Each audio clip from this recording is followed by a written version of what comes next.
పేదింటివాడు మెచ్చింది, గొప్పింటివాడు నచ్చింది, తెల్ల సంకెళ్లను తెంచింది, స్వాతంత్ర్యాన్ని తెచ్చింది.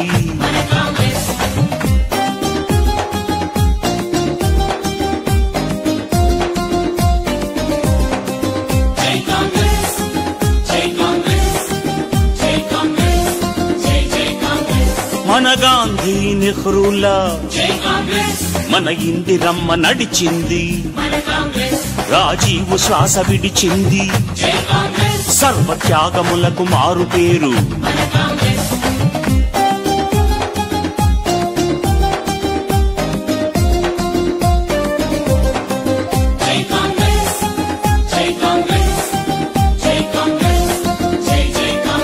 మనకు మహామహులనిచ్చింది, మన దేశమంత మెచ్చింది, ప్రాజెక్టులన్నీ కట్టింది, పల్లె రూపురేఖ మార్చింది.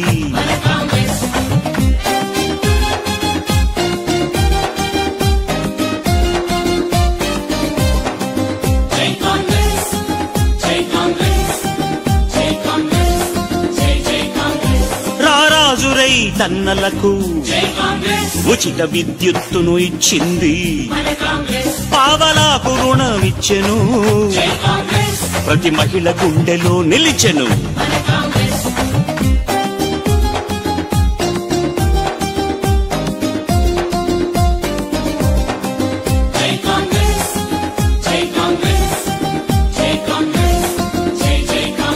పేద వృద్ధులకు పెన్షన్ ఇచ్చి వాళ్ళ చిరునవ్వై వెలిగింది, ప్రమాదంలో రక్షించి ఆరోగ్యశ్రీని ఇచ్చింది.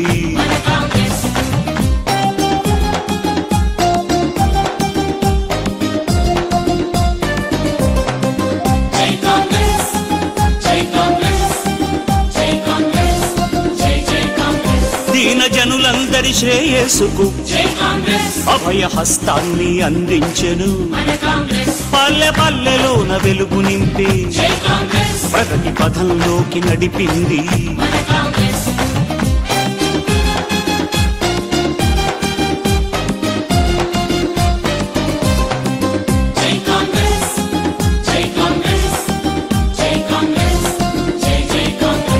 ఇంగ్లీషు బడులు తెరిచింది, ఉచితంగా పెద్ద చదువులిచ్చే యువతరాన్ని మేలు కొల్పింది, ఉద్యోగ శ్రేణి చాటింది, ముసలవ్వ కలలు పండించి కొడుకై పెన్షన్ ఇచ్చింది, రేషన్ షాపులు తెరిచింది, 2 రూపాయలకే బియ్యం.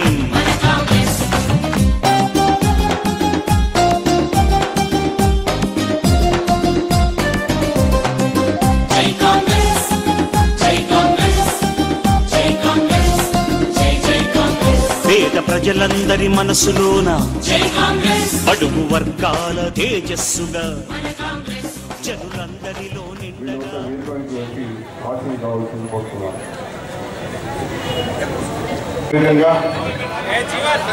నేటి మహత్తర కార్యక్రమంలో కాంగ్రెస్ పార్టీలో ఉన్నటువంటి మున్సిపల్ చైర్, అదేవిధంగా శ్రీమతి చదువు తిరుపతమ్మ కోటేష్ కౌన్సిలర్ గారు కూడా వెళ్తూ నుంచి సగౌరవంగా ఆహ్వానించారు. దయచేసి అందరూ ఎక్కడ వాళ్ళకు ఆశలు కావాల్సిన కోరుతూ ఈ కార్యక్రమానికి వీక్షిస్తున్నటువంటి మాజీ మున్సిపల్ చైర్పర్సన్ శ్రీమతి విజయలక్ష్మి నిరంజన్ గారు,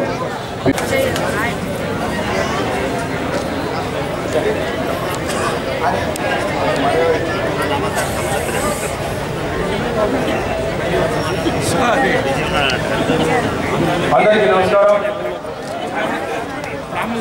ఈ కార్యక్రమ సభాధ్యక్షుడు గౌరవనీయ గత ప్రభుత్వాన్ని మీ సభాముఖంగా తెలియజేస్తా ఉన్నాను.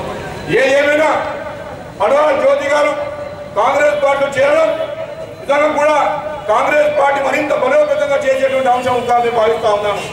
అంతేకాదు ఏదైతే పోరాటం చేసినట్టు తెలంగాణ ఉద్యమం కొరకు పోరాటం చేసినటువంటి వారు చెట్టుకోటి పుట్టకోటి పోతూ ఉంటే ఇలాంటి జై తెలంగాణ అనేటువంటి వ్యక్తి తెలంగాణ ఉద్యమంలో తెలంగాణ జెండా పట్టుకున్నటువంటి వ్యక్తి, తెలంగాణ ఉద్యమంలో తెలంగాణ జెండా పట్టుకోలేదు, చేయి తెలంగాణ లేదు. అటువంటి వ్యక్తులు ఈ రోజు శాసనసభ్యునిగా ఎన్నికైన సందర్భాన్ని గుర్తు చేస్తా ఉన్నాను. పోరాటం మాది, భోగాలు మీ అని చెప్పి కాంగ్రెస్ పార్టీ ప్రశ్నిస్తా ఉంది. పోరాటాలు మాది, భోగాలు మీరే అని చెప్పి కాంగ్రెస్ పార్టీ ప్రశ్నిస్తా ఉంది. ఇప్పటికైనా ప్రజాస్వామ్యబద్ధంగా తప్పకుండా మీరు నిర్వహించాల్సిన అవసరం ఉంది. ప్రధాన ప్రతిపక్షంగా ఉన్నటువంటి మీరు ఒక ప్రతిపక్షం నిజంగా ప్రతిపక్షబద్ధమైనటువంటి పనులు చేయాల్సిన బాధ్యత మీపై ఉంది. ప్రతిపక్షంలో ఉన్నటువంటి మీరు సలహాలు సూచనలు ఇవ్వాలి తప్ప ఫోటోలు అది లేదో ఇది లేదో అనేది ప్రార్థనలు చేస్తే కాంగ్రెస్ పార్టీ కార్యకర్త చూస్తూ ఊరుకోవడం చెప్పి సభాముఖంగా నేను హెచ్చరిక చేస్తా ఉన్నాను. నిజంగా కూడా ఈ ప్రాంతంలో ఉన్నటువంటి కాంగ్రెస్ పార్టీ బిడ్డలారా, మన రేవంత్ రెడ్డి గారి నాయకత్వంలో కేవలం 2 నెలల్లోనే 30,000 ఉద్యోగాలు ఇచ్చాడు. 30,000 ఉద్యోగాలు. 10 సంవత్సరాలు నువ్వు ఏంది ఈ రోజు 30,000 ఉద్యోగాలు? మరి దీనికి ఏం జవాబు చెప్తాడు ఈ శాసనసభ? నేను ప్రశ్నిస్తా ఉన్నా. అంతేకాకుండా ఎయిమ్స్ కానీ పౌర సెక్రటరీ కానీ అనేక మందికి ఉద్యోగాలు ఇచ్చిన సంఘటన గుర్తు చేస్తా ఉన్నా. మరి మీరు ఏం చేయలేరే? ఒక్కొక్కరికి ఒక ఉద్యోగం ఇచ్చారని 9 సంవత్సరాల పరిపాలనలో ఇవ్వలేదు. కాంగ్రెస్ పార్టీ 6 గ్యారంటీ స్కీమ్లు ప్రతిపాదిస్తే కేవలం 2 నెలల్లోనే దాదాపు పూర్తి చేస్తా ఉంటే ఎవడో ఎల్లయ్య మాట్లాడతాడు, బంగారు ఎప్పుడుతో అని చెప్పి మాట్లాడు. మేమంటాం తప్పకుండా ఇస్తాం, తప్పకుండా ఈ ప్రాంతంలో ప్రజలందరూ కూడా 6 గ్యారంటీ స్కీమ్లు కూడా ఇచ్చేటువంటి కార్యక్రమం చేపడతాం. 200 యూనిట్ కార్యక్రమం ఏదైతే ఉందో ఇదే మళ్ళా ఒక్కొక్క కార్యకర్త ఇవాళ చేరికల కార్యకర్త ఒక 10 ఓట్లు వేయించే విధంగా అందరం కంపల్సరీ కలిసికట్టుగా పనిచేసి జీవన్ రెడ్డి గారిని ఇవాళ నిజామాబాద్ పార్లమెంట్ నియోజకవర్గంలో కూడా మనకి జగిత్యాల నియోజకవర్గం అత్యధికంగా 50,000కు తగ్గకుండా మెజార్టీ ఇచ్చినట్టయితేనే మన పెద్దలు జీవన్ రెడ్డి గారికి నిజామాబాద్ లో మెజార్టీ వస్తుంది. అందరం కలిసికట్టుగా పనిచేసి 50,000 మెజార్టీ తగ్గకుండా అందరం కష్టపడ్డట్టయితేనే మన జీవన్ రెడ్డి పెద్దలకు రాష్ట్ర ప్రభుత్వం దగ్గర కానీ కేంద్ర ప్రభుత్వ పెద్దల దగ్గర కానీ మంచి గుర్తింపు ఉంటుంది. జీవన్ రెడ్డి అనేది జగిత్యాల జీవన్ రెడ్డి అనే పేరు కూడా నిలబెట్టాల్సిన బాధ్యత మన జగిత్యాల పట్టణ కాంగ్రెస్ పార్టీ కార్యకర్త ఉందని తెలియజేసుకుంటూ నాకు ఈ అవకాశం ఇచ్చిన పట్టణ కాంగ్రెస్ పెద్దలందరూ తెలియజేసుకుంటూ పోగడలు అలాగే వారు డబ్బుకి ఇచ్చినటువంటి ఒక ప్రాధాన్యత మనుషులకు ఇవ్వరు అనేటువంటి యొక్క విషయం మాకు చాలా ఆలస్యంగా తెలిసింది. ఏమంటే ఇంతకుముందు జరిగినటువంటి ఒక మున్సిపల్ ఎలక్షన్స్లో మామూలుగా అంటే ఎప్పుడూ కూడా చరిత్రలో జరిగినటువంటి ఒక విషయం, కౌన్సిలర్ల దగ్గర లేదా కౌన్సిలర్ టికెట్ల కోసం డబ్బులు తీసుకొని అక్కడ ఉన్నటువంటి ఒక నాయకులకి అన్యాయం చేసి ఎవరు డబ్బులు ఇస్తే వాళ్ళకి అన్న చందంగా టికెట్లు అమ్ముకోవడం అనేది నిజంగా మన యొక్క రాష్ట్ర చరిత్రలో మొట్టమొదటిసారి. అదే మనం కాంగ్రెస్ పార్టీలో కనుక చూసినట్లయితే టికెట్ ఇస్తూ వాళ్ళకి భరోసాగా ఉంటూ వాళ్ళకి కావాల్సినట్టుగా సమర్పణ అంతా కూడా ఇచ్చి వెనక ఉండి ప్రోత్సహించడం చూసాం. ఎందుకంటే 2014లో కాంగ్రెస్ టికెట్ ద్వారా మన 20వ వార్డులో పోటీ చేయడం జరిగింది. ఆ తర్వాత నేను అనూహ్యంగా ఓటమి చెంది కొంత నిరాశగా ఉన్నటువంటి ఒక సమయంలో మన జీవన్ రెడ్డి సార్ గారు నాకు చాలా వెన్నుతట్టి నేను ఉన్నానని చెప్పేసి ధైర్యం ఇవ్వడం జరిగింది. కానీ కొన్ని కారణాల వల్ల నేను టీఆర్ఎస్కు వెళ్ళి అక్కడ ఆ శాసనసభ్యునికి విజయానికి నా వంతుగా చాలా కష్టపడడం జరిగింది. అయితే నేను ఈ వార్డుకు టికెట్ కోరగా ఆ టికెట్ను అసలు నా వార్డుకి సంబంధం లేనటువంటి ఒక వ్యక్తికి టికెట్ అమ్ముకొని నాకు అన్యాయం చేయడం జరిగింది. సో అప్పటి నుంచి కూడా నేను కొంత నిరాశలో ఉన్నాం వాస్తవం. అయితే అప్పటికి కూడా చాలాసార్లు నాకు మన సార్ జీవన్ రెడ్డి గారు నన్ను మళ్ళీ సాధారణంగా ఆహ్వానించి పార్టీలో చేర్చుకొని నీకు నేనున్నా అంటూ భరోసా ఇవ్వడంతో నేను ఈనాడు ఇవ్వాలని చెప్పేసి మేమందరం కూడా కోరడం జరిగింది. అయితే దాన్ని తను నిరాకరిస్తూ తను చెప్పిందే వేదం అన్నట్టు నేను చెప్పిందే వేదం నేను చేయనట్టే ఉండాలి అని చెప్పేసి నియంత్రణతో పోగొడలతో వారిని ఇవ్వకుండా ఇంకొకరికి ఆయన స్థానం కేటాయించడం, ఆ తర్వాత అనూహ్యంగా మా సామాజిక వర్గానికి చెందినటువంటి ఒక అడవాల జ్యోతి లక్ష్మణ్ గారు ఫుల్ టైం తన యొక్క జీవితాన్ని అంతా కూడా రాజకీయాలకి అంకితం చేసి ప్రజల యొక్క శ్రేయస్సు కోసం పాటుపడుతున్నటువంటి ఒక నాయకుడు మన జీవన్ రెడ్డి గారు. కానీ మిగతా పార్టీలో కనుక చూసినట్లయితే అందరూ కూడా పార్ట్ టైం నాయకులుగా ఉన్నటువంటి ఒక సందర్భం. అలాగే పార్ట్ టైం పార్టీలు వస్తున్నాయి పోతున్నాయి, అలాగే నాయకులు కూడా వస్తూ పోతున్నారు.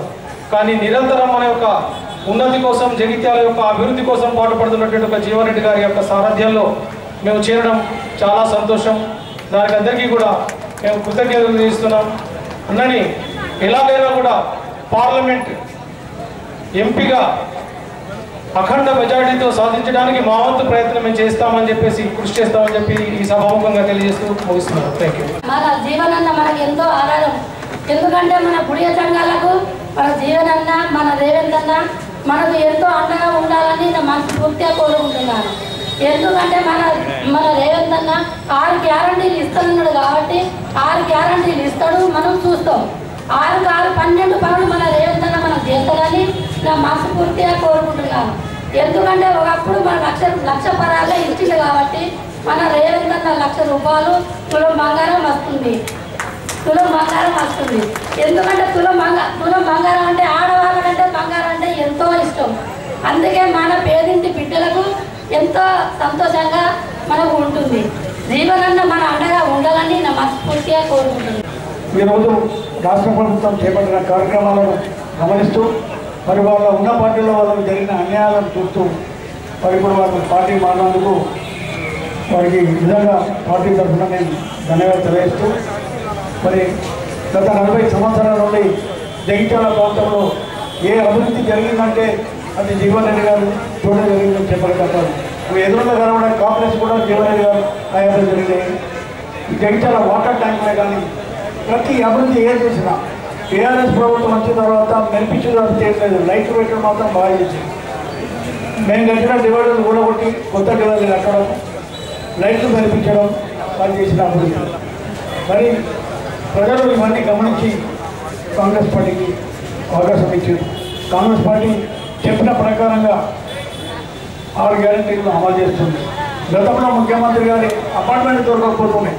మరి ఎక్కడ ఉంటే జరగబోతుంటే ఏం జరగబోతుంటే కొన్నాడు కానీ 70 మంది వెళ్ళిపోతే కూడా ఆయన తిరిగి లేకుండా రావడానికి పాపం. కానీ ఇవాళ మన ముఖ్యమంత్రి గారు 16 గంటలు పనిచేస్తున్నాం. మీరందరూ చూస్తారు ఆయన ఎంత కష్టపడాలి. కాబట్టి మీరు ఆలోచన చేయండి, గత ప్రభుత్వం ఎట్లుంది, ఈ ప్రభుత్వం ఎట్లుంది. ఇకపోతే కేంద్ర ప్రభుత్వం గతంలో కాంగ్రెస్ పార్టీ యూపీఏ గవర్నమెంట్ ఉన్నాడు. చమురు జరిగిన 105 రూపాయలు ఉంటే అప్పుడు 70 రూపాయలు పెట్రోల్ ఉండే. ఇప్పుడు 50 రూపాయలు డీజిల్ ఉన్నాయి. ఈరోజు 70 రూపాయల చమురు క్రూడ్ ఆయిల్ బ్యాలెన్స్ ఉంటే మనకి రేట్ పెరిగిందని తగ్గలేదు. సగం ధర తగ్గాలి న్యాయంగా కూడా, కానీ తగ్గలేదు. గ్యాస్ సిలిండర్ 400 ఉండే అప్పుడు, ఇవాళ 1000 రూపాయలు. మరి ఇవన్నీ నిత్యావసర ధరలు కొనాలంటే మాకు బజార్కి పోయి దుకాణాలకు పోవాలంటే భయం వేసే పరిస్థితికి వచ్చింది. అదుపు లేకుండా అయిపోయింది. పరిపాలన లేదు. ఏమైనా రాముడు అంటారు. రాముడు మాకు లేడా? మాకు కూడా రాముడు. ఇవాళ జగిత్యాల ప్రాంతంలో రామాలయం కట్టించే జీవనాలయం. ఇవాళ ఎట్లానంటే రామాలయంతో వినాలి మన 20 లక్షలు పెట్టి రామాలయం. జగిత్యాల ప్రతి దేవాలయానికి జీవన్ గారు సహాయం లేదు, ఒక దేవాలయం కూడా లేదు. కాబట్టి వాళ్ళకు అభివృద్ధి చేసిన అభివృద్ధి చెప్పుకోలేక కాంగ్రెస్ పార్టీ 65 సంవత్సరాల పరిపాలన చేస్తే అప్పుడు 50 లక్షల కోట్లు అప్పుంటే ఇప్పుడు 165 లక్షల కోట్లు అప్పయింది. అంటే ఈ మోడీ గారు 9-10 సంవత్సరాలలో 110 కోట్లు అప్పు పెరిగింది. 110 లక్షల కోట్లు. మళ్ళీ ఏంటంటే గరిబోడికి ఏమొస్తలేదు, గరిబోడికి ఏమొస్తుంది, ధరలు కంట్రోల్ లేదు, ఏది లేదు.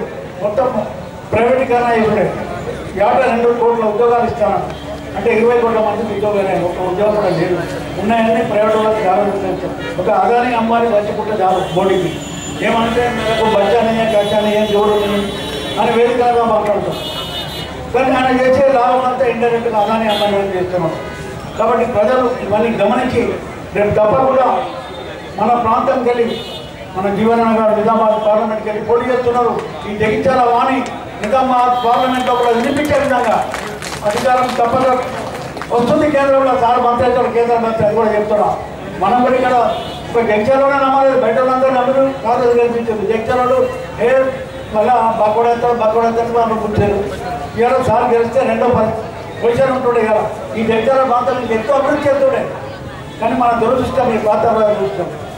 ఇప్పటికైనా మనం ఈ కేంద్రంలో జగిత్యాల ప్రాంతానికి వెళ్ళి హైయెస్ట్ మెజార్టీ ఇచ్చి మనం జీవనరెడ్డి గారు పార్లమెంట్కి గెలిపించి రేపు కాబోయే కేంద్ర ప్రభుత్వంలో జీవనరెడ్డి గారు మంత్రిగా కొనసాగుతారు. ఈ ప్రాంత అభివృద్ధికి ఇంకా ఫండ్స్ తీసుకొచ్చి ఇంకా అభివృద్ధి పథకాలు తీసుకెళ్తారని చెప్పి కోరుతూ ఈ అవకాశం ఇచ్చిన కాంగ్రెస్ కుటుంబ అందరూ కూడా ఈరోజు కాంగ్రెస్ పార్టీ అధికారంలో రావడం వలన మనకు అమలు చేస్తున్నటువంటి కార్యక్రమాలను చూసి జగిత్యాలలో ఉన్న ప్రజలందరూ కాకుండా రాష్ట్రం అంతా కూడా దేశమంతా కూడా మనకు పార్టీలకు రావడానికి చాలా మంది ఉత్సాహం చూపిస్తున్నారు. మరియు ఇంకొకటి చెప్పాలంటే మొన్న గత ఎలక్షన్లలో ఎమ్మెల్యే ఎలక్షన్లప్పుడు వీళ్ళందరినీ జనాలు ఇప్పుడు వస్తున్నటువంటి వాళ్ళని కూడా అదిరించి బెదిరించి ఎందుకంటే గవర్నమెంట్ రాదు మీరు వాళ్ళకి వెళ్తే మీకు ఇలాంటి అలాంటి అని చెప్పి వాళ్ళని అదిరించి బెదిరించి మన ఓట్లు రాకుండా చేయకుండా చేసి జీవన్ రెడ్డి గారిని గెలవకుండా చేయడం జరిగింది. ఇప్పుడు ఆపడం కూడా ఎవరి తరం కాదు. ఇప్పుడు మొన్నటికి మొన్న కళ్యాణలక్ష్మి చెక్కులు పంచుతున్నప్పుడు మన ఉన్న ఇక్కడ ఎమ్మెల్యే గారు ఏమని చేశారంటే ఒక ప్రభుత్వం పరంగా ఉన్నటువంటి చెక్కుల పంపిణీ జరిగినప్పుడు మనకు చీరలు తీసుకురావడం జరిగింది. అమ్మ ఆ చీరలన్నీ మనవే మనకు మన బతుకమ్మ పండుగ అప్పుడు చీరలు పంచడం జరిగింది.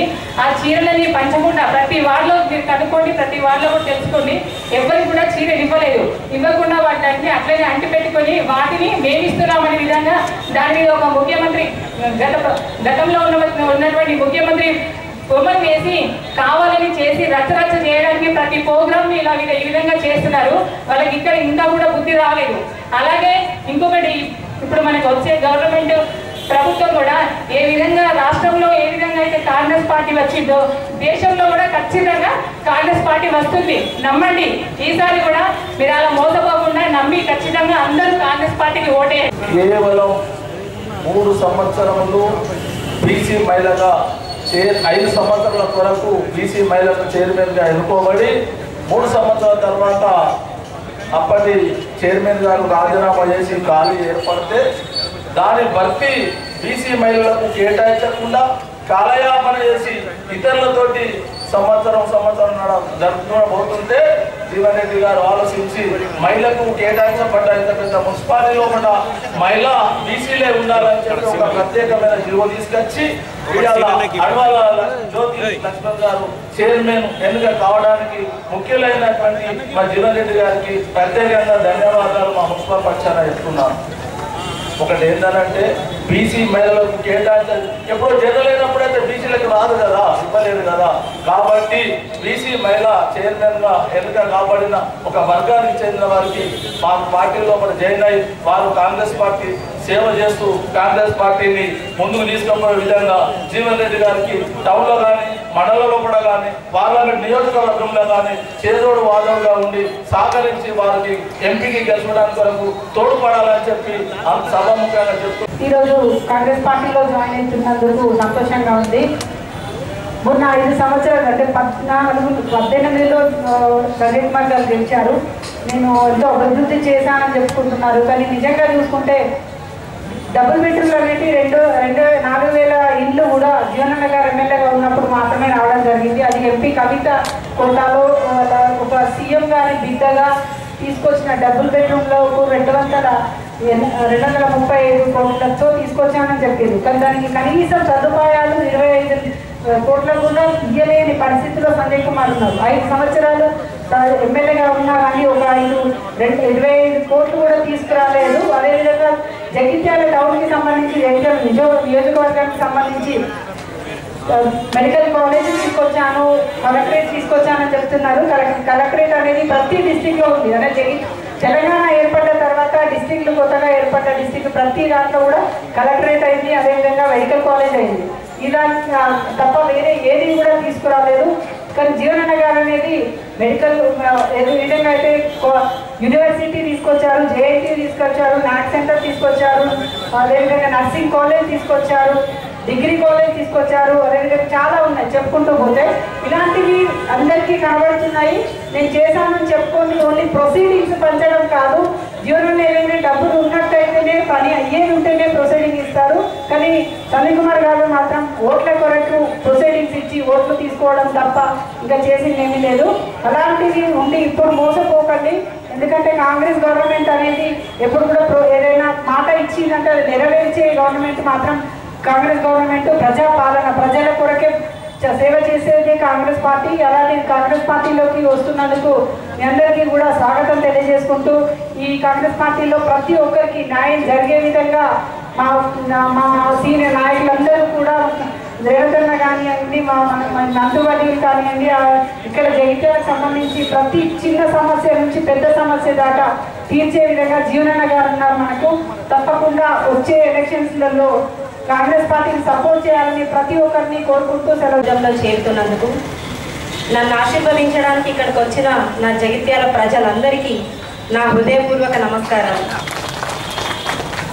ఇక్కడికి విచ్చేసిన ముఖ్య అతిథిగా ఎమ్మెల్సీ జీవన్ రెడ్డి గారికి, కౌన్సిలర్స్కి, జిల్లా అధ్యక్షురాలకి, టౌన్ అధ్యక్షురాలకి, మన మాజీ చైర్మన్ గారికి. మొదట జెండా పట్టింది కాంగ్రెస్. 20 సంవత్సరాల క్రితం నుంచి వెళ్ళి జెండా పట్టింది కాంగ్రెస్. కొన్ని అనుకోని కారణాల వల్ల బీఆర్ఎస్ పార్టీలోకి వెళ్ళాల్సి వచ్చింది. కానీ మేము వెళ్ళిన తర్వాత ఏ ఒక్కరోజు కూడా జీవనన్న కానీ ఇక్కడ ఉన్న ఎవరైనా మమ్మల్ని దూషించలేదు, మమ్మల్ని కించపరచలేదు, మీరు ఎందుకు వెళ్ళారు అని చెప్పేసి. ఆ 5 సంవత్సరాల నుండి కూడా వీళ్ళు నా కుటుంబ సభ్యులు అని మాత్రమే చూశారు. అంతటి గొప్పటి ఘనత మన జీవనన్న గారికి.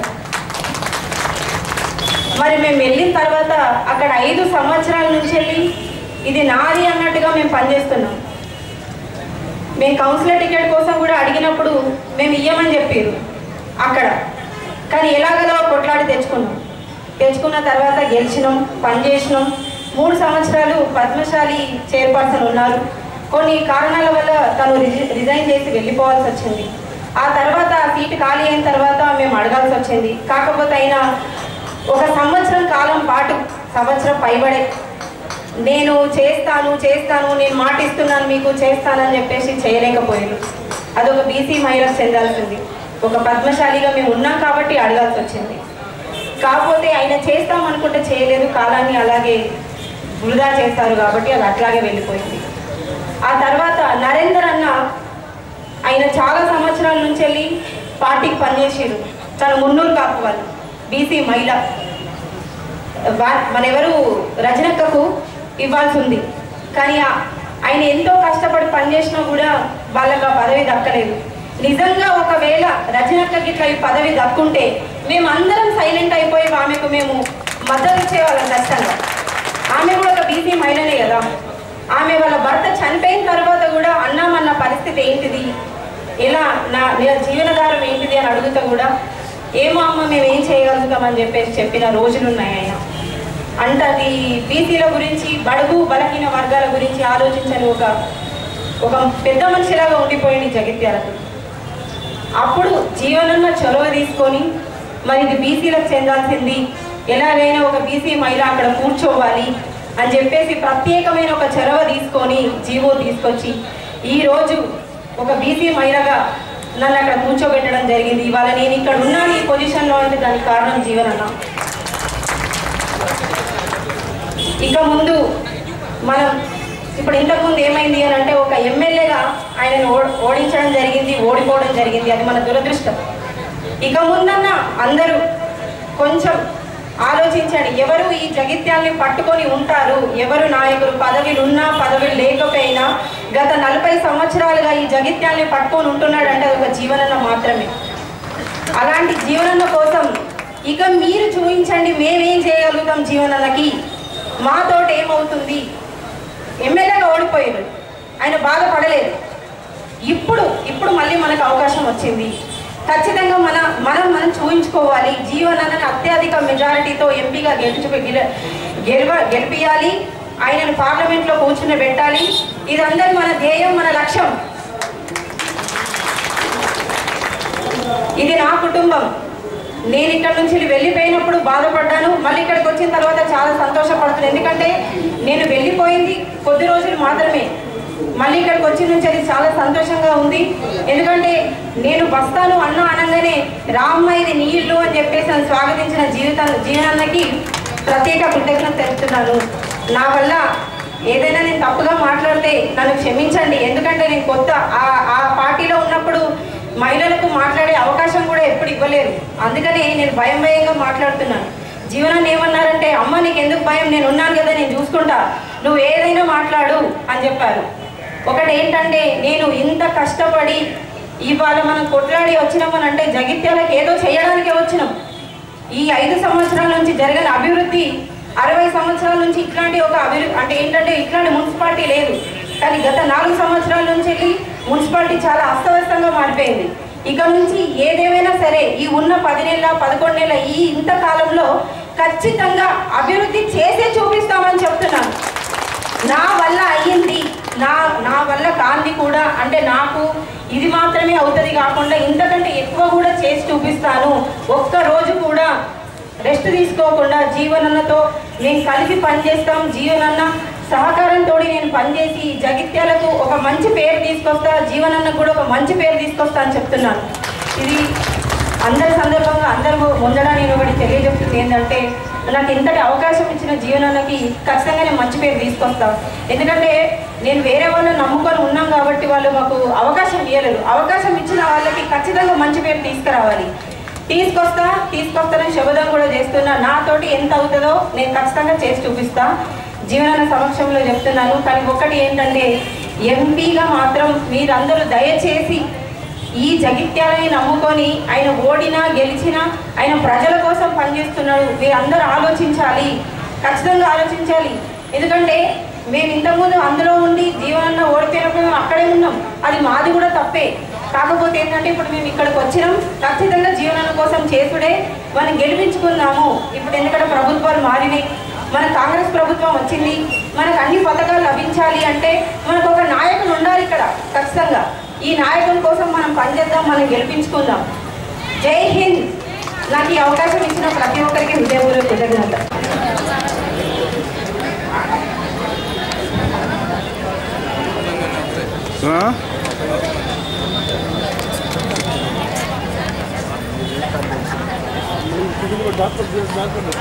ఈరోజు జగిత్యాల పట్టణ మున్సిపల్ చైర్పర్సన్గా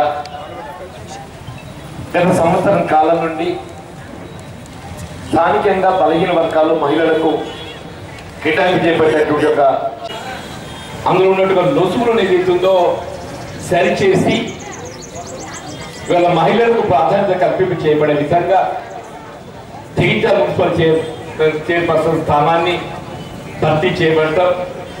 ఆ స్థానం వల్ల అడ్వాల జ్యోతి లక్ష్మణ్ గారు ఏదైతున్నదో వారిచే భర్తీ కాబట్టే ఒక పరిస్థితులలో ఏ కాంగ్రెస్ పార్టీ ప్రభుత్వం ఏదైతుందో చొరవ తీసుకొని బలహీన వర్గాల మహిళలకు కేటాయింపు చేయబడ్డ స్థానం వారికే లభింప చేయబడే విధంగా చట్టాన్ని మార్పు చేసి బలహీన వర్గాల మహిళలకు అవకాశం కల్పించబడడంతో ఏదైతుందో కాంగ్రెస్ పార్టీ పట్ల ఆకర్షితురాలి కాంగ్రెస్ పార్టీ చేరిన సందర్భంగా సోదరి అడ్వాల్ జ్యోతి గారిని మేము హృదయపూర్వకంగా కాంగ్రెస్ లోకి ఆహ్వానిస్తూ వారితో పాటు వారి చైర్పర్సన్ గా ఎంపిక కావడానికి తోడ్పడినటువంటి యొక్క వారాసి మల్లవ్వ తిరుపతి గారు, అట్లాగే చదువుల తిరుపతమ్మ కోటేష్ గారు, కార్పొరేటర్స్ మరి వారు కూడా ఈరోజు కాంగ్రెస్ పార్టీలో చేరడానికి ముందుకు రావటం, వారితో పాటుగా యువమిత్రుడు ఇవాళ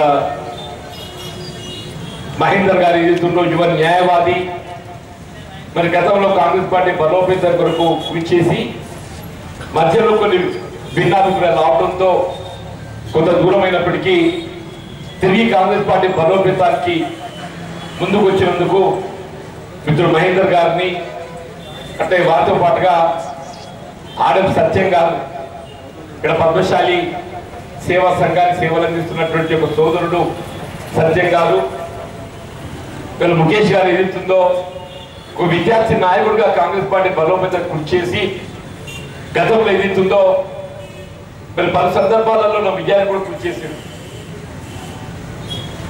సరే కొన్ని మారిన పరిస్థితులకు అనుగుణంగా కొంత మధ్య కాలం దూరం అయినప్పటికీ తిరిగి ముందుకు వచ్చినందుకు ఇటు మహేందర్ గారిని, సత్యం గారిని, ముఖేష్ గారిని వారిని కూడా హృదయపూర్వకంగా కాంగ్రెస్ పార్టీలోకి ఆహ్వానిస్తూ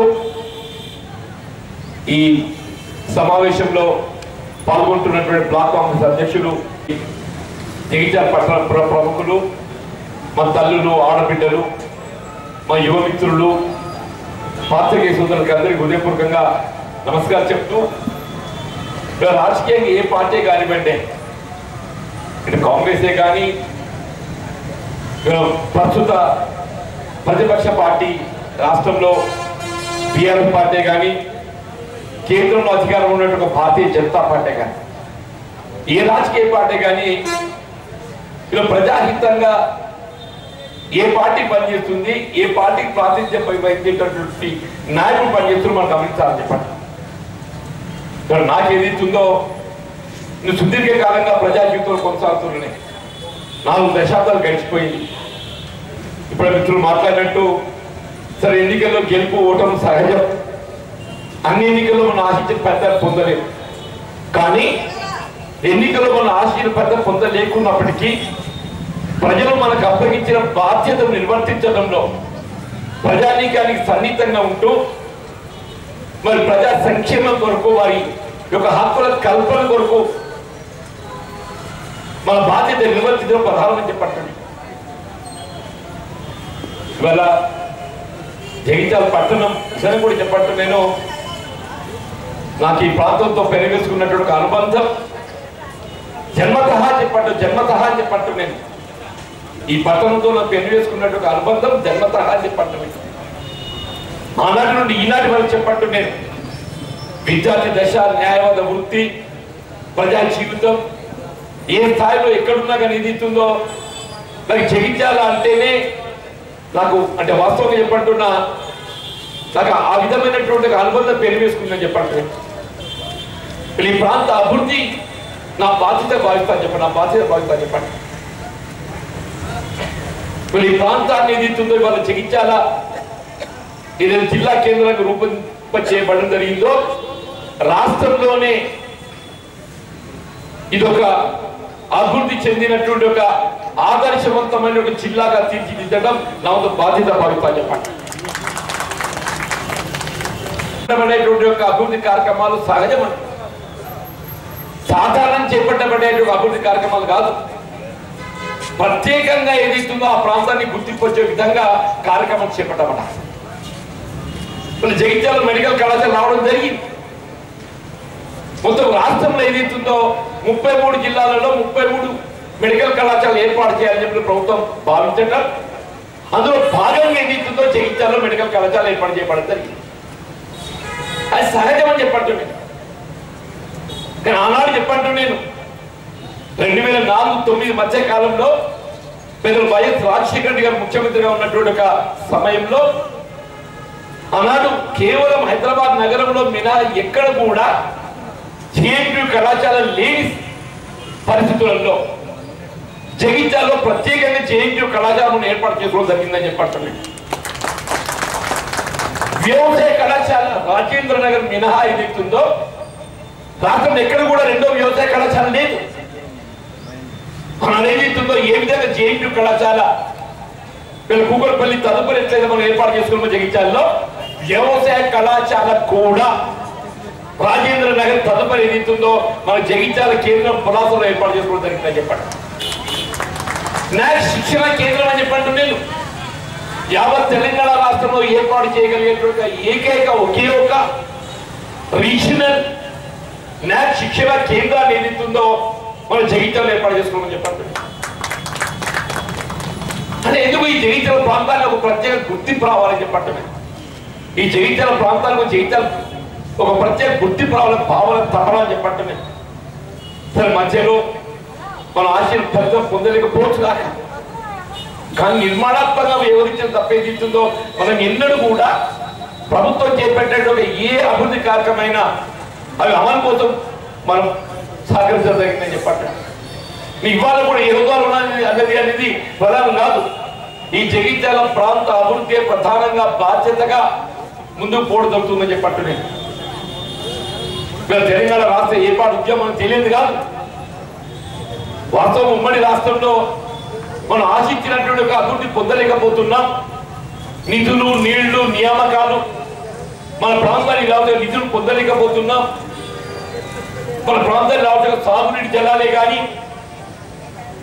సాగుని వనరులు ఏదైతే పొందలేకపోతున్నాం, ఉద్యోగ నియామకాల్లో మన వాటా పొందలేకపోతున్నామని చెప్పని మరి తెలంగాణ ప్రాంత యువత, నిరుద్యోగ యువత, విద్యార్థి ఉద్యమిస్తామని చెప్పండి. పెద్దలు కొండా లక్ష్మణ్ బాబూజీ గారు ఆదర్శంగా నిలిచి చెప్పంటున్నా. వీళ్ళ ఉద్యమానికి ఏది ఇస్తుందో మన దేశ స్వాతంత్రకు పోరాటం చేసినటువంటి ఒక నాయకుడు కొండా లక్ష్మణ్ బాబూజీ గారు చెప్పండి. హైదరాబాద్ రాష్ట్ర విముక్తి కొరకు పోరాటం చేసినటువంటి నాయకుడు కొండా లక్ష్మణ్ బాబూజీ గారు అని చెప్పంటున్నారు. తొలితరం తెలంగాణ రాష్ట్ర ఏర్పాటు ఉద్యమంలో పాత్ర పోషించి తన పదవి త్యాగం చేసి చివరి కంటే ఏదైతుందో పదవి చూడలేనటువంటి ఏకైక నాయకుడు కొండా లక్ష్మణ్ బాబూజీ గారు చెప్పంటున్నారు. నిజంగా ఆశ్చర్యమే చెప్పంటున్నా. మలి దశ ఉద్యమంలో కూడా 90 సంవత్సరాల వయసులో ఢిల్లీ నగర వీధుల్లో ఎముకలు కొరికే చర్యలు ఏదైతుందో నిరాహార దీక్ష చేపట్టి తెలంగాణ రాష్ట్ర సాధనలో తన పాత్రను ఏదైతుందో ఇవాళ పోషించినటువంటి ఒక గొప్ప నాయకుడు కొండా లక్ష్మణ్ బాబూజీ గారి యొక్క సముఖాన వారి విగ్రహం ఆదర్శంగా ఏదైతుందో మనం ఈ కార్యక్రమం పాటించుకోవాలి.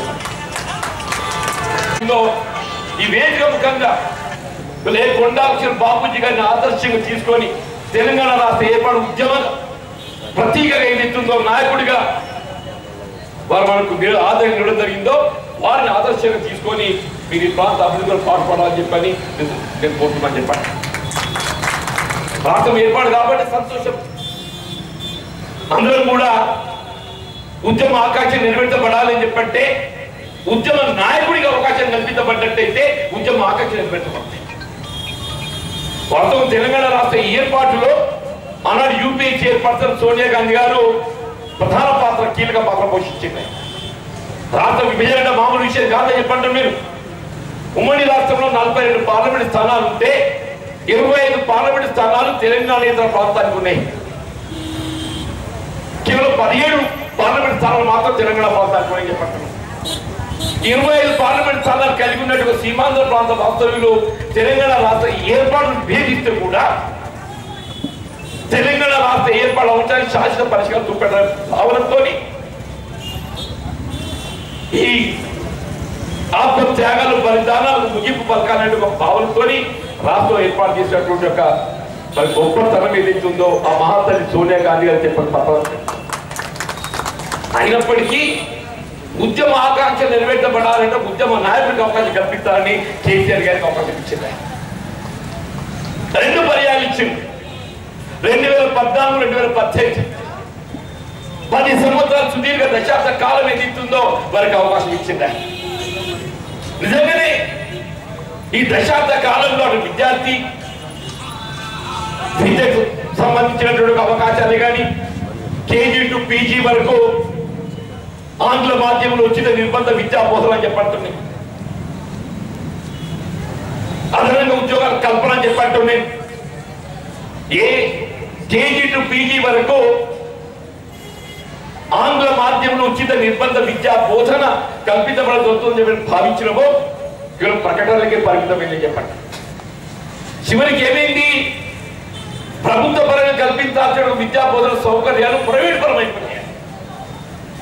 ఏ స్థానికత ప్రాతిపదికన విద్యా ఉద్యోగాలు కల్పించాలని ఉద్యమించినమో ఆ స్థానికత నీరు కాల్చే విధంగా ప్రైవేట్ విశ్వవిద్యాలయాలలో స్థానికత కేవలం 25% మాత్రమే సీట్లు కేటాయింపు చేయబడే విధంగా 75% చేరిక కేవలం పెట్టుబడిదారుల కుటుంబాలు పిల్లలకు చెందే విధంగా మరి యూనివర్సిటీ ఏర్పాటు చేశారని చెప్పండి.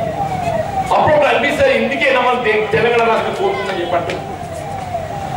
ఉద్యోగాల కల్పనకు సంబంధించి 22 మార్చిలో నాకు ఇప్పటికి గుర్తుందన్న బిస్వాల్ కమిటీ నివేదిక ఏ ప్రభుత్వ ఉద్యోగస్తులకు సంబంధించి పే రివిజన్ కమిషన్ వేద భత్యాల సవరణ కొరకు నియామకం చేసినటువంటి బిస్వాల్ కమిటీ వేద భత్యాల సవరణ సిఫారసు చేస్తూ రాష్ట్రంలో 193,000 ఉద్యోగాలు ఖాళీలు ఉన్నవి, వాటి భర్తీ చేయాల్సిన ఆవశ్యకత ఉంది అని ప్రభుత్వం సూచన చేసింది. 22 మార్చ్ 23 మార్చి పోయింది, 23 డిసెంబర్ పోయిందే, ఎన్నికలు అయిపోయినాయి. అదే 20 మాసాలు గడిచినా కానీ ఏదైతుందో బిస్వాల్ కమిటీ నివేదికకు అనుగుణంగా 1,93,000 ఉద్యోగాలు ఖాళీ ఉన్నాయని చెప్పంటే వాడి భర్తీ ప్రక్రియ కేవలం ప్రకటనలకే పరిమితమైందని చెప్పండి. అదే నిరుద్యోగ యువత నిరాశ నిస్పృహంతో ఈ తెలంగాణ రాష్ట్ర ఏర్పాటుతో మనకు ఉద్యోగ అవకాశాలు లభించబడతామని చెప్పి భావించిందో లభించబడలేకపోవడంతో మార్పు కోరి ఆ మార్పుకు అనుగుణంగా రాష్ట్రంలో కాంగ్రెస్ ప్రభుత్వం ఏర్పడదని చెప్పండి. మారే తెలంగాణ ప్రభుత్వంలో నిరుద్యోగ యువత కల్పించాల్సిన ఉద్యోగ అవకాశాలు 3 మాసాలలో 30,000 ఉద్యోగాలు భర్తీ చేసిన ఘనత ఇలా కాంగ్రెస్ పార్టీ రేవంత్ రెడ్డి గారు చెప్పారు. ఇలా మొదటి సంవత్సరం 2 లక్షల ఉద్యోగాలు భర్తీ చేస్తామని చెప్పి పేర్కొనమే 30,000 భర్తీ ప్రక్రియ పూర్తయింది. ఇంకా 1,70,000 ఉద్యోగాలు భర్తీ చేయవలసి ఉంది ఈ 9 మాసాల కాలం. తదుపరి ప్రతి సంవత్సరం 1 లక్ష ఉద్యోగాల భర్తీ, 5 సంవత్సరాల కాలంలో 6 లక్షల ఉద్యోగాల భర్తీ అని చెప్పండి. సాగునీటి జలాలకు సంబంధించి ఏ ప్రాణహిత నదీ జలాలు తుమ్మడి 700 ప్రాజెక్టు నిర్మాణం చేయబడినట్టయితే కేవలం 38,000 కోట్లతో నిర్మాణం చేసుకోగలిగే అవకాశం ఉన్న ప్రాజెక్ట్ దాని అంచనా 1,20,000 కోట్లకు వ్యయాన్ని పెంచి మన 148 మీటర్ల ఎత్తులో లభించే నీటిని ఏదైతుందో 100 మీటర్ల దిగువ పట్టుకొచ్చిందా. సూర్ మీద వచ్చే నీటిని ఏదైతుందో సూర్ కిందికి పట్టుకొచ్చి నీటిని మళ్ళీ సూర్ మీదకి ఎత్తుకోవచ్చు. సూర్ మీద నీరు లభిస్తే సూర్ మీదకి పైప్ పెట్టి పట్టుకొచ్చుకుంటానే సూర్ మీదకి వెళ్ళి సూర్ కిందికి పట్టుకొచ్చి 100 మీటర్లకు మళ్ళీ అక్కడికి వెళ్ళి పైకి ఎత్తుకుపోయడం. చివరికి ఏమైంది? కాళేశ్వరం ప్రాజెక్ట్ మేడిగడ్డ తెలంగాణ పరువు తీసిందని చెప్పండి. ఒకనాడు ఏదైతుందో దేశంలోనే కాదు ప్రపంచంలోనే పెద్ద ఎత్తిపోతల పథకంగా మనం పేర్కొనడం జరిగిందో అనంతరం ఒక పర్యాటక ప్రాంతంగా ఇవాళ దాన్ని ప్రొజెక్ట్ చేయాలని ప్రయత్నం చేయలేదు. ఇవాళ నిజంగానే ఆ పర్యాటక ప్రాంతంగా కూడా మిగిలిలేదని చెప్పంటున్నాయి. పర్యాటక ప్రాంతంగా కూడా మిగిలిలేదని చెప్పంటున్నాను. రాష్ట్రం ఏదైతుందో 1,20,000 కోట్ల అప్పు సవిజు రాష్ట్రం వచ్చిందని చెప్పంటున్నాయి. కృష్ణా నది జలాలలో ఏదైతుందో మనం లభించాల్సిన ఒక వాటా నదీ ప్రవాహం ఏదైతుందో పారే క్యాచ్మెంట్ ఏరియా 2 వాలు మన తెలంగాణలో ఉంటే ఒక పాలు ఏదైతుందో సీమాంధ్రంలోనే క్యాచ్మెంట్ ఏరియాకి అనుగుణంగా నీరు కేటాయింపు ఉంటుంది. అంటే 200 TMC నీళ్ళల్లో మన 2 వాలు వచ్చి ఒక పాలు సీమాంధ్రం పోవాలి. అంటే దాదాపు 500 పైచిలుకు TMC నీరు మనకు వచ్చి 300 TMC నీరు ఆంధ్ర పోల్సింది. 500 TMC నీళ్లు సీమాంధ్ర వేరే 300 TMC నీళ్లు మనకు వచ్చినాయి. త్వరగా చేసిన ఇంకో ఇది మన లాభం చెప్పండి. ఇక్కడ ప్రాణహిత నదీ జలాలు మేడిగడ్డ కొట్టుకపోయి ఏదైతుందో పరువు తీసింది. అక్కడ కృష్ణ నదీ జలాలు ఏదైతుందో జగన్మోహన్ రెడ్డితోని మరి మైత్రి బంధంతో కమిషన్ కక్కుతుతో ఏదైతుందో రాయలసీమ లిఫ్ట్ ఇరిగేషన్ ప్రాజెక్ట్ ద్వారా రోజుకు 8 TMC నీరుని ఎత్తిపోసే విధంగా అంటే రోజుకు 8 TMC నీరు ఎత్తిపోస్తే నీ నాగార్జున సాగర్ పట్టిపోతాను ఏమి నీరు ఉన్నది నాయన అని చెప్పట్టు నేను. దేవుడు నిజంగా మనకు దేవుడికి మనం ఒక్కాలని చెప్పట్టున్నాయి. అదృష్టం కొద్ది వాళ్ళ మార్పు కోరిన మార్పు జరిగింది కానీ తగ్గిపోయిన అదే మన కేసీఆర్ వస్తే ఇటు తెలంగాణ మొత్తం ఏదైతుందో మళ్ళీ సీమాంధ్రం తాకట్టు పెట్టే పరిస్థితి వస్తుంది. సీమాంధ్రం తాకట్టు పెట్టే పరిస్థితి వస్తుంది చెప్పండి. మన హక్కుల సాధన కొరకు నదీ జలాలు సాధించుకోవడానికి ఒక చెప్పంటున్నా ఆ ప్రాణహిత నదీ జలాలు తుమ్మడి బ్యారేజ్ నిర్మాణం చేసి ఎల్లంపల్లి వరకు నీటిని తరలింప చేసే విధంగా కృష్ణ నదీ జలాలలో హక్కును కూడా సాధించుకోవడానికి కొరకు అవసరం వస్తే సీమాంధ్రతోనే కాదు కేంద్రాన్ని కూడా ఒప్పించే విధంగా ఉద్యమించడానికి కాంగ్రెస్ పార్టీ సిద్ధంగా ఉందని ప్రజలు కూడా చెప్పాలి. ఉమ్మడి రాష్ట్రంలో తెలంగాణ ప్రాంతం సంవత్సరాల పాలనలో 60,000 కోట్ల అప్పు చేస్తే కేవలం 10 సంవత్సరాలలో 7 లక్షల కోట్ల చెప్పాలి. అప్పుడు అనిపిస్తే తెలంగాణ కొడుకుంది ఇందుకేనని చెప్పట్టు 10 ఏళ్ళు ఏం చేసిన వాడు ఏమీ లేదు అప్పు తప్ప. 10 ఏళ్ళు ఏం చేసిన వాడు చెప్పడం అప్పు తప్ప ఏమీ లేదు అని చెప్పండి. కేంద్రం కూడా భారతీయ జనతా పార్టీ వాళ్ళేం తక్కువ తినలేదు. फिर एक बार मोदी सरकार अंटूना कि इनका गम्मत अंटूना 2 मरतबा की हुकूमत देख चुके हैं. 2 पर्याలు మోడీ ప్రభుత్వం చవి చూసినాం మనం. ఏమిటో 2 पर्याలు కేసీఆర్ ప్రభుత్వం చవి చూసినామో 2 पर्याలు మోడీ ప్రభుత్వాన్ని కూడా చవి చూసినామో అని చెప్పంటున్నాను. ఏ విధంగా 2 पर्याలు కేసీఆర్ ప్రభుత్వం చవి చూసి ఈ తెలంగాణ ప్రాంత ప్రజానీకం మన నిర్లక్ష్యానికి మోసానికి గురైనమో యావత్ భారత జాతి ఎన్డీఏ ప్రభుత్వం 2 पर्याలుగా రావడంతో ఏదైతుందో నిర్లక్ష్యానికి గురై ఏదైతుందో నిరుద్యోగ యువత గ్రామీణ ప్రాంతం వ్యవసాయ రంగ రైతాంగం రైతు కూలీలందరూ కూడా వివక్ష గురవుతుందని చెప్పండి. మోడీ గారి మాట అంటే అది వేగం. ఏదో పత్రిక చూసిన ఇవాళ నేను ఆశ్చర్యమైన మోడీ గారి మాట అంటే వేగం అంట. నేను అడుగుతున్నా ఇదే మోడీ గారు ఏదైతుందో 2014 ఎన్నికల్లో ప్రతి సంవత్సరం 2 కోట్ల ఉద్యోగాలు ఇస్తారనే నిరుద్యోగ యువత. ప్రతి సంవత్సరం 2 కోట్లు. 10 సంవత్సరాలు ఎంత చేయాలి? 10 ఇంటూ 2 కోట్లు ఎన్ని చేయాలి? 20 కోట్లు ఇచ్చిందా? మరి ఇదేనా మోడీ గారు మాట్లాడితే వేదం? ఇదేనా మోడీ?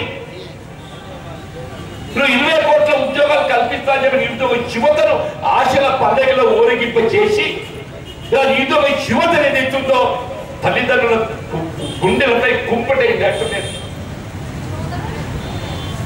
మనకు ఉద్యోగం లేదు, స్వయం ఉపాధి లేదు, వారి గురించి ఆలోచన లేదు. దేశం వెలుగుతుంది. ఎక్కడ వెలుగుతుందే? అంబానీ అదాని ఇంట్లో వెలుగుతుందని చెప్పంటున్నారు. దేశం వెలుగుతుంది. అంబానీ అదాని ఇంట్లో దేశం వెలుగుతుందని చెప్పంటున్నారు. ఇవాళ విదేశాల్లో మూడుతున్న నల్లధనాన్ని తెచ్చి ప్రతి పేదవాడి అక్కడిలో 15 లక్షలు ఇస్తాననే. వీళ్ళందరూ గరీబోలే. మా తిరుపతమ్మ కానీ మల్లమ్మ కానీ వీళ్ళు గరీబోలే. జ్యోతిషంగా తెలియదు. విదేశాల్లో మూడుతున్న నల్లధనాన్ని తెచ్చి ప్రతి పేదవాడి అకౌంట్ లో 15 లక్షలు ఇస్తారనే. నేను అడుగుతున్నా వీళ్ళు భారతీయ జనతా పార్టీ నాయకులను, నువ్వు విదేశాల్లో మూడుతున్న నల్లధనాన్ని నువ్వు నిజంగానే స్వదేశానికి తీసుకురాగలిగినవా? తీసుకురాకుంటే నువ్వు మళ్ళీ పేదవాడి ఓటు హక్కే నైతికత నీకుందా అని చెప్పండి. ఏ జన్ధన్ ఖాతాలనే జన్ధన్ ఖాతాలు దేశం ఏదైతుందో 15 లక్షలు కాదు 15 రూపాయలు ఇచ్చినాడే. అంటే నిరుద్యోగ యువతకు ఏదైతే ఉద్యోగ అవకాశాలు కల్పించలేక నిరుద్యోగ యువతను నిరాశ నిస్పృహలు నోట్ చేసి నిరుపేద వర్గాలు ఏదైతుందో ఏ విధమైన ఒక ఆర్థిక ప్రోత్సాహం లేకుండా వాళ్ళని ఏదైతుందో ఇప్పటికీ ఉపాధి అల్లాడుతుందని చెప్పండి. దేశంలో అత్యంత పెట్టుబడి అంటే ఉత్పాదక రంగం ఏది అని అంటే వ్యవసాయం. దేశంలో అతిపెద్ద ఉత్పాదక రంగం భారతదేశంలో వ్యవసాయం. ఇదే గ్రామీణ ప్రాంతం రైతాంగం ప్రత్యక్షంగా పరోక్షంగా వ్యవసాయం పైన ఆధారపడుతుంది. మన వ్యవసాయానికి ఏం కావాలి? పెట్టుబడి రాయితీ కావాలి, పండించే పంటకు మద్దతు ధర కావాలి. పెట్టుబడి రాయితీకి సంబంధించి రైతాంగాన్ని అప్పుల ఊపిలోకి వెళ్ళి వెలికి తీసుకురావాలి. ఇలా ఈ సంవత్సరం ఏదైతుందో చౌదరి చరణ్ సింగ్ మొత్తం దేశంలో ఏదైతుందో రైతు నాయకులు గుర్తింపబడ్డవారు ఎవరు అని చెప్పండి? చౌదరి చరణ్ సింగ్ అని చెప్పండి. రైతాంగాన్ని మద్దతు ధరకు సంబంధించి కార్యాచరణ రూపొందింపజేసింది ఎవరు అని చెప్పంటే స్వామినాథన్, ఎంఎస్ స్వామినాథన్ అని చెప్పండి. మా ఇద్దరికి ఈ సంవత్సరం ఎన్డీఏ ప్రభుత్వం గౌరవ ప్రధానమంత్రి మోడీ గారు వారి భారత బిందాంతం చేసింది. భారత బిందాంతం చేయడం అని చెప్పంటే వారి ఆలోచన విధానానికి అనుగుణంగా ప్రభుత్వం పనిచేయాలి. ఏమైనా కొండారెడ్డి బాబుజీ గారి విగ్రహాన్ని ఏదైతుందో మనం గౌరవించడం, వారి పూలతో ఏదైతుందో సత్కరించడం అంటే ఏంటి? వారి ఆలోచన విధానాన్ని మనం ఏదైతుందో ఆచరిస్తాం. నువ్వు చౌదరి చరణ్ సింగ్ నువ్వు భారత బిడ్డలు చేసావు చెప్పంటే ఈ దేశంలో మొట్టమొదటిసారి రైతాంగాన్ని రుణమిత్తు చేయడానికి ₹1,00,000 రుణమాఫీ చేసింది ఎవరు అంటే చౌదరి చరణ్ సింగ్ అని చెప్పారు. రైతాంగాన్ని రుణమాఫీ చేయాలంటే ఏమంటాడంటే రైతులు రుణమాఫీ చేస్తే సోమని పోతాయితాడు, రైతులు రుణమాఫీ చేస్తే సోమని పోతాయితాడు. నిజమేనా? మరి అది అంబానీ ఆదాని చేస్తే ఆడు సోమని పోతాడు అన్నాడు. నువ్వు లక్షల కోట్లు ఏదైతుందో ఎన్పీ అకౌంట్ కింద, నాన్ ప్రొడక్టివిటీ అకౌంట్ కింద నిరర్థక దాని ఏదైతే వసూలు కాదు అప్పని చెప్పని వాళ్ళు మాఫీ చేస్తావా? లక్షల కోట్లు. మరి నిరుపేద రైతాంగానికి ఏదైతుందో చాలా ₹1,00,000. మరి ఎంత అప్పు ఉంటే గంత వీడు సోమరిపోతు. వాడేమో అప్పు మాఫీ చేస్తే వాడు పెట్టుబడి పెరిగిపోతుందని చెప్పట్టు. ఇదే నా ప్రభుత్వం ఆలోచన విధానం అని చెప్పండి. వీళ్ళు యూపీఏ చైర్మన్ సోనియా గాంధీ గారు ఏదైతున్నదో గ్రామీణ ప్రాంతంలో వ్యవసాయ కూలీలకు అందరికి ఉపాధి కల్పించాలని భావన తలపుతోని NREGS జాతీయ గ్రామీణ ఉపాధి హామీ పథకాన్ని ప్రవేశపెట్టింది. చదువుకున్న ఉపాధి ఉందో లేదో నాకు తెలియదు, కానీ పల్లెటూళ్ళలో ఏదైతుందో మీరు ఆధార్ కార్డు కలిగి ఉంటే జాబ్ కార్డు పొందుతామా, మీకు వారం లోపల నీకు ఉపాధి చూపే బాధ్యత ప్రభుత్వం. అంత గొప్ప కార్యక్రమం ప్రవేశపెట్టింది సోనియా గాంధీ గారు చెప్పండి. అటువంటి ఉపాధి కార్యక్రమాన్ని నీరుగార్చే విధంగా గత సంవత్సరం 72,000 కోట్లు ఉంటే ఇప్పుడు 60,000 కోట్లు కుదించింది. బడ్జెట్ పెరగాలంటే మరి ఎవరి కోసం ఏం చేస్తున్నాం అని చెప్పంటున్నా. ఆనాడు పండిట్ జవహర్లాల్ నెహ్రూ గారు ఏదైతే తొలి భారత ప్రధాని ఈ దేశాన్ని వీళ్ళ ప్రభుత్వ రంగ సంస్థలు పబ్లిక్ అండర్టేకింగ్, ఒకప్పుడు ఏదైతే టాటా ఎయిర్లైన్స్ ప్రైవేట్ యాజమాన్యం ఉన్నటువంటి ఎయిర్లైన్స్ ఏదైతుందో దాని ప్రభుత్వం జాతీయకరణ చేసి ఎయిర్ ఇండియా చేసిందా. మోడీ గారు చేంజ్ చేసిండు, మళ్ళీ ఎయిర్ ఇండియా పడుతుంది, మనదే టాటా ఎయిర్లైన్స్ వరకు అప్పచెప్పిండ. రైల్వే ప్రాజెక్టునే వందే భారత్, వందే భారత్ అని పేరుందే, వందే భారతేనా మీరు అందరూ సంబరపడతాం. కానీ సాధారణ రైలు వందే భారత్ రైలుకి ఏదిస్తుందో ప్రయాణ ఛార్జీలు రెట్టింపాయి అంటున్నారు. సాధారణ రైలుకు వందే భారత్ కు ప్రయాణ ఛార్జీలు రెట్టింపులు అంటారు. సాధారణ ప్రయాణికులు ప్రయాణించేటువంటి రైలు బోగీలు ఏదైతుందో తొలగింపజేసిందే. ఇప్పుడు సాధారణ ప్రయాణికుడు వందే భారత్ ప్రయాణించాలని చెప్పంటే అది సాధ్యం కాదండి. సాధారణ ప్రయాణికులు ఉపయోగపడేటువంటి అతిథి తక్కువ భారంతో ప్రయాణికులు పొందేది రైలు అంటుంది. దేవుని దయ వల్ల ఇండియా కూటమి ప్రభుత్వం అధికారం రావడంతో నామకు సలహా సూచన పట్టడం ఏ మహిళలకు ఏదైతుందో ఉచిత రవాణా సౌకర్యం కల్పింపజేయబడే విధంగా తెలంగాణ స్టేట్ ఆర్టీసీలో కల్పింపజేయబడడం జరిగిందో నేను రాహుల్ గాంధీ గారి సలహా సూచన చేయబోతున్నాయి.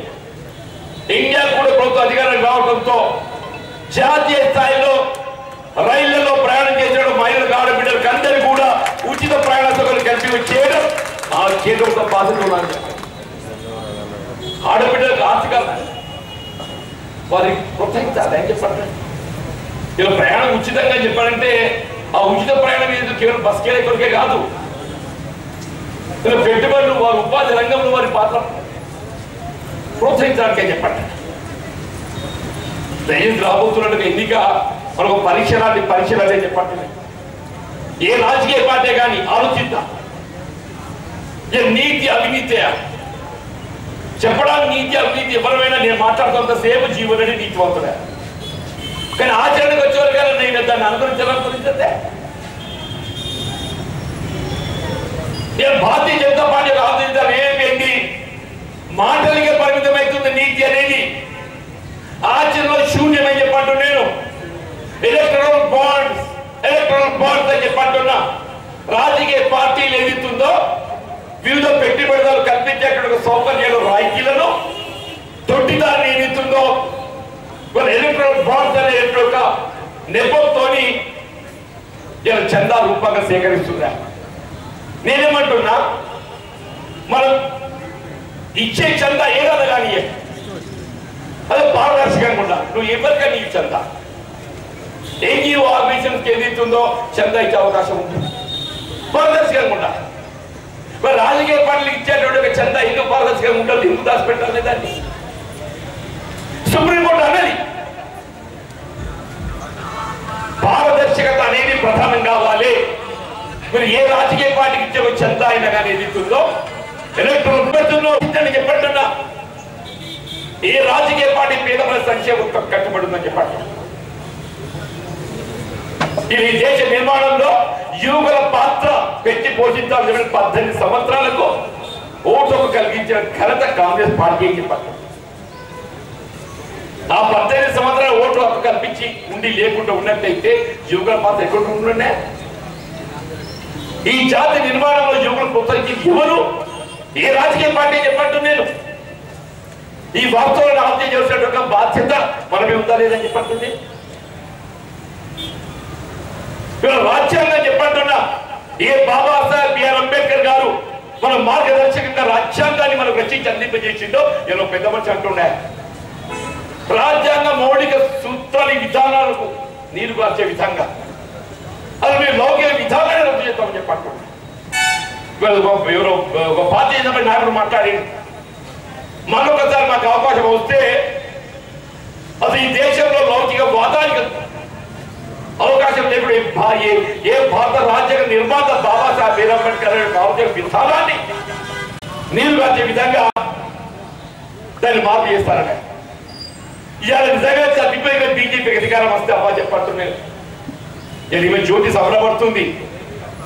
ఇలా బీసీ మహిళలకు రాజ్యాంగం అవకాశం కల్పించింది. నేను కుర్చీ మీద కూర్చుందని చెప్పాను. కానీ తల్లి తగ్గిపోయిన బీజేపీ అధికారానికి వస్తే అసలు మొత్తం రాజ్యాంగాన్ని మార్చి అసలు రిజర్వేషన్ రద్దు చేస్తారు చెప్పండి. ఇవి ఉండదు. ఎస్సీలకు బీసీలకు ఏ భారత రాజ్యాంగం అవకాశం కల్పించి సామాజిక న్యాయం కల్పించాలని చెప్పని భావించిందో ఆ సామాజిక న్యాయాన్ని నీరు రాచే విధంగా అసలు ఈ రిజర్వేషన్ మౌలిక విధానాన్ని ఏదైతుందో రద్దు చేసే కుట్ర ఏదైతుందో భారతీయ జనతా పార్టీ చేయబోతుందని చెప్పండి. దయచేసి ఇలా బాబాసాహెబ్ బిఆర్ అంబేద్కర్ గారు మనం సూచించినటువంటి ఒక భారత రాజ్యాంగం మన మార్గదర్శకంగా ఉండాలని చెప్పారంటే ఇటువంటి రాజకీయ పార్టీ జాగ్రత్త వహించాలంటున్నాం. దయచేసి ఏ ప్రభుత్వ అధికారికి వస్తుందని చెప్పారు మన హక్కులు పదాలని చెప్పంటారు. మన హక్కులు పోరాటం చేయాలని చెప్పంటున్నాను. ఆ హక్కుల సాధనలో మనం పాటుపడాలని చెప్పంటున్నాం. దయచేసి వల్ల జ్యోతి గారు ఏదైతుందో మరి కాంగ్రెస్ పార్టీలో చేరడం మరి ఏ బలహీన వర్గాల మహిళలు కల్పించినటువంటి యొక్క హక్కులు ఆమె పొందగలిగింది కాంగ్రెస్ పార్టీ ప్రభుత్వంలో అని చెప్పారంటే అది బాబాసాహెబ్ బిఆర్ అంబేద్కర్ గారు సూచించినటువంటి రాజ్యాంగ సూచనకు అనుగుణంగా ఉంటుంది అని చెప్పండి. ఆ రాజ్యాంగ విలువలు నిలబెట్టడం మనందరి బాధ్యత అని చెప్పండి. మనందరి బాధ్యత చెప్పండి. మీకు వచ్చిన అవకాశాన్ని మనందరం కూడా ఇందుకు స్ఫూర్తిగా మనం ప్రయత్నం చేద్దాం అంటున్నాం. జగిత్యాల పట్టణానికి ఒక గుర్తింపు ఉంది అని చెప్పి అంటున్నాం. జగిత్యాల పట్టణానికి ఒక గుర్తింపు ఉంది అంటున్నా. ఉమ్మడి రాష్ట్రంలో ప్రతి నిత్యము త్రాగునీటి సరఫరా కల్పించబడినటువంటి ఏకైక మున్సిపాలిటీ జగిత్యాల మున్సిపాలిటీ. అదృష్టం మన ధర్మ సముద్రానికి ఏదైతే డైరెక్ట్ గా మన వాటర్ సప్లై కెనాల్ సోర్స్ ఉంది. ఆ ఆలోచన ఆధారంతో ఏదైతే ఉందో ఇంతవరకు కరువు రాలేదా? నేను నాకు పెయిన్ గా చెప్తున్నా. నాకు నేను ప్రజా జీవితంకి వచ్చినప్పటికీ జగిత్యాల పట్టణంలో త్రాగునీటి ఎద్దడి రాకుండా మాత్రం నేను చూడగలిగింది అని చెప్పాను. నేను భవిష్యత్తులో కూడా చెప్పండి మేము ఉన్నంత కాలం జగిత్యాల పట్టణంలో త్రాగునీటి ఎద్దడి రాకుండా చూసిన ఒక బాధ్యత నాది అని చెప్పండి. ఆనాడు మిత్రుడు భూషణ్ గారు చేపలు ఉండేదా రాజశేఖర గారు ముఖ్యమంత్రిగా 200 రూపాయలకే నల్ల కనెక్షన్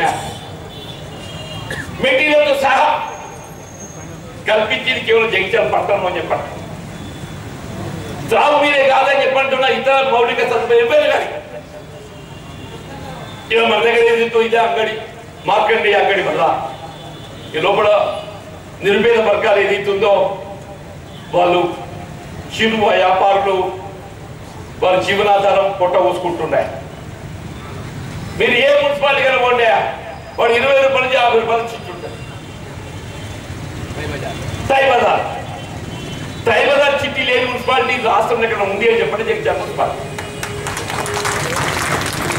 నేను అడుగుతున్న టీఆర్ఎస్ నాయకులను, బీజేపీ నాయకులను, మరి మీరు ఎందుకు చేయలేకపోతుందే? జీవన్ రెడ్డి ఏం చేసిండు? అరవైలో ఏం చేసిందా? మా జ్యోతిని ఏదైతుందో చైర్పర్సన్ కూతుర్లో పెట్టే విధంగా చట్టాన్ని మార్పు చేసిన చెప్పంటున్నా.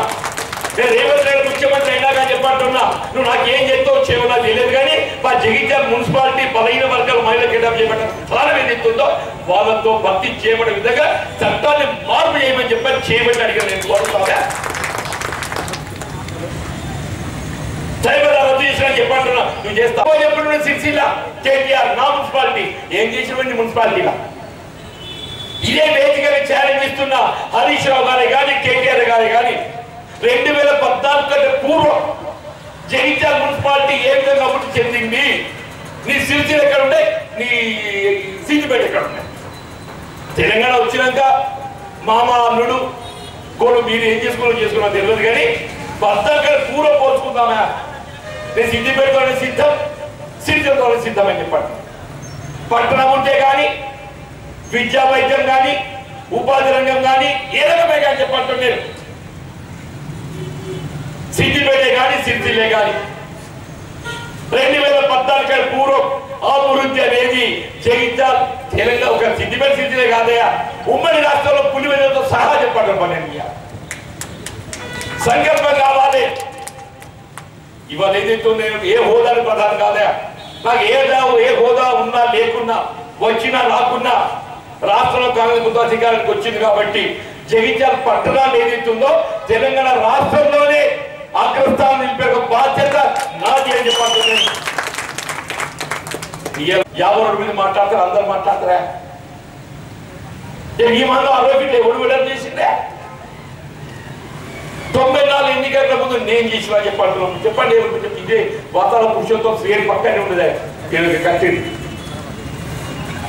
వాతావరణ శ్రీహరి గారు ఉన్నదా? ఇప్పటికీ పురుషోత్తం గారు పెద్ద అయిన స్వర్గతులు కావచ్చు, కానీ శ్రీహరి గారు ఉన్నది చెప్పండి. పిచ్చి తొలగించుకున్నాను. నేను మళ్ళీ అనుమతి ఇచ్చేది నిర్మాణం చేసిన. దాసరి రాఘవులు గారు పెద్ద టీచర్ పద్మశాలి దాసరి రాఘవులు గారు చెప్పంటాను ఒప్పించి ఆయన గుంటలో 2-3 గుంటలు జాగపోయింది. ఆ పాప బాలాజీ టాక్సీ ఎదురుగా 3 దుకాణాలు నా దుకాణం జాగించి ఏదైతుందో ఇవాళ రోడ్డు మీద చేసిన. నిజమాబద్దా? ఇవాళ మాట్లాడతారు ఊరికి జీవన్ రెడ్డి ఏం చేసిండు అని చెప్పాలి. మీరేం చేసిండు? ప్రభుత్వ స్థలాల్లో జరిపినా చెప్పండి. నేను చెప్తున్నా, రేపు రాబోయే మున్సిపల్ ఎన్నికల లోపల 50 రోడ్ ఏదైతుందో అందులో ఎవరైతే ఆస్తులు కోల్పోతుందో వారు ఒప్పించైనా మెప్పించైనా మ్యూచువల్ అగ్రిమెంట్ తోనైనా కాని పక్షంలో వారి పరిహారం చెల్లింపు చేసైనా కానీ 100 ఫీట్ల రహదారి విస్తరణ చేయడం ఏదైతుందో చెప్పాలి. ఇప్పుడు జ్యోతి వచ్చింది కాబట్టి ధైర్యం వచ్చిందా? జ్యోతి వచ్చింది కాబట్టి ధైర్యం వచ్చిందని చెప్పంటు. నేను 6 మాసాల సమయం ఉంది, అమ్మాయికి 9 నెలల టైం ఉంది. ఈ 9 మాసాల కాలంలో రాష్ట్ర ప్రభుత్వం రేవంత్ రెడ్డి గారితో చెప్పట్టు నేను 100 కోట్ల ప్రత్యేక గ్రాంట్ పొంది 100 కోట్ల ప్రత్యేక గ్రాంట్ పొంది అని చెప్పట్టు నేను. ఎవరికైతే నష్టం జరుగుతుందో వాళ్ళకి ఏదైతుందో పరిహారం ఇచ్చి వాళ్ళు ఒప్పించి మెప్పించి 50 రోడ్లు విస్తరింపజేసే బాధ్యత నాది అని చెప్పట్టు. అది ఒకటే కాదే, బైపాస్ రోడ్ నిన్ననే 14 కోట్లు పెట్టని చెప్పట్టున్నా. రాజీవ్ గాంధీ విగ్రహం నుండి ఏదైతున్నదో కరీంనగర్ రోడ్ దాకా చెప్పండి 14 కోట్లు పెట్టని చెప్పండి. నేను గుట్ట రాజేశ్వర రోడ్డుకి వెళ్ళి నిజామాబాద్ రోడ్ దాకా చెప్పంటు నేను. అది విస్తరణ చేస్తా చెప్పంటు నేను. జగిత్యాల పట్టణంలో వాహనాల రద్దీతో ప్రజానీకం అసౌకర్యానికి గురి కాకుండా రోడ్ల విస్తరణ కార్యక్రమం చేపట్టడం ప్రధాన బాధ్యత చెప్పండి. ఇలా అమృతి ఏదైతుందో కేవలం డ్రింకింగ్ వాటర్ పరిమితమైంది. ఈ అమృత్ పథకం ద్వారా కేవలం త్రాగునీటి కాంపోనెంట్ గా పరిమితమైందో ఇవాళ ఏదైతే అండర్ గ్రౌండ్ డ్రైనేజ్ తో సహా ఇలా జగిత్యాల పట్ల సుందరీకరణ కూడా చేసి ఇలా కరీంనగర్ జిల్లా కేంద్రం కంటే దీన్ని మెరుగైన పట్టణంగా చేయడం నా బాధ్యత భావిస్తాను చెప్పండి. ఇలా గృహ నిర్మాణ ఖమ్మంలో ఆరంభం చేస్తుండే 10 నియోజకవర్గం 3500 ఆయన ఇవాళ నియోజకవర్గం 500 నేను 2008-9లో జగిత్యాల పట్టణ 4 ఇళ్ళు మంజూరు చేశాను. 8-9లో ఒక జగిత్యాల పట్టణానికి 4,000 ఇళ్ళు మంజూరు చేసిన చెప్పంటున్నా. కాబట్టి స్థలాన్ని సేకరించి 200 ఎకరాలు ఈ ఇల్లు పూర్తి దగ్గర జీవనుడి పేరుతో చెప్పని వాటి అర్థంతరం నిలిపించి పాపం కవిత గారు ఎక్కడున్నా ఆమె మాత్రం ఏదైతుందో నా 4,000 ఇళ్ళు కనపడకుండా చేయాలని ఆలోచించిన మళ్ళీ 4,000 ఇళ్ళు జీవ పట్టుకొచ్చిందా. నేను కాదా పట్టుకదే సంతోషం. నువ్వు పట్టుకదే 4,000 ఇళ్ళు కట్టు. మరి నేను మంజూరు చేసి 4,000 ఇళ్ళు ఎందుకు నిలిపేసినవే? ఇవి కూడా కట్టాలా కట్టద్దా? నేను చెప్తున్నా, నీ 4,000 ఇళ్ళు కావాల్సిన మౌలిక సదుపాయాలు నేను కల్పిస్తాను. నేను తాగునీటి సౌకర్యమే కానీ, శానిటేషనే కానీ, విద్యుత్ సౌకర్యమే కానీ నేను కల్పిస్తాను చెప్పండి. అర్థాంతరంగా ఆయన నిలిచిపోయినటువంటి యొక్క 4,000 గృహాలకు సంబంధించి 8-9లో ఆరంభించినటువంటి ఇండ్లు ఏదైతుందో వాటిని కూడా 6 మాసాల కాలం పూర్తి చేయించే బాధ్యత నాదే చెప్పండి. జగిత్యాల పట్టణం ఏదైతుందో వాస్తవంగా ఇక్కడ అన్ని సదుపాయాలు ఉన్నాయి. మనం దాన్ని ఏదైతుందో నిర్మాణాత్మకం వ్యవహరించే ప్రధానమంత్రి చెప్పండి. ఆ నిర్మాణాత్మకం వ్యవహరించడానికి నేను నా యొక్క బాధ్యత వర్తిస్తాను చెప్పండి. ఇవాళ ఏదైనా చైర్పర్సన్ సహకారం ఉంటే కార్యక్రమాల అమల్లో ఏదైతుందో ముందుకు పోవడానికి నాకు సులువు ఉంటాయి. చైర్పర్సన్ అదృష్టం కొద్ది ఏదైతుందో ఆ అమ్మాయి ఏదైతుందో నిన్నటి వరకు బలహీన వర్గాలు మహిళలకు కేటాయించి చేసినటువంటి స్థానం వారికి లభించక ఏదైతుందో ఒక విధంగా మహిళల నిరాశ నిస్పృహ లోనైంది. వాళ్ళ హక్కుల కొరకు వాళ్ళు మాట్లాడలేకపోయిందని చెప్పంటూ నేను వాళ్ళ హక్కులు తెలియచెప్పి వాళ్ళ హక్కులు వాళ్ళు కల్పన చేయబడే విధంగా కార్యరూపం సాధింప చేసి ఒక విద్యావంతురాలు చెప్పండి. ఒక సమర్థవంతంగా పాలు అందింపజేయగల శక్తి ఉన్నటువంటి ఒక ఆడబిడ్డలు ఇలా కుర్చీలో కూర్చోబెట్టారు చెప్పండి. తప్పకుండా భవిష్యత్తులో ఏదైతుందో జగిత్యాల పట్టణం ఇలా ఆదర్శవంతంగా పట్టణంగా తీర్చిదిద్దడానికి నా ఉద్యోగ సంపూర్ణ సహకారం ఉంటుందని చెప్పని సందర్భంగా మనం చేస్తూ సెలవు తీసుకుంటాం. జై హింద్, జై కాంగ్రెస్.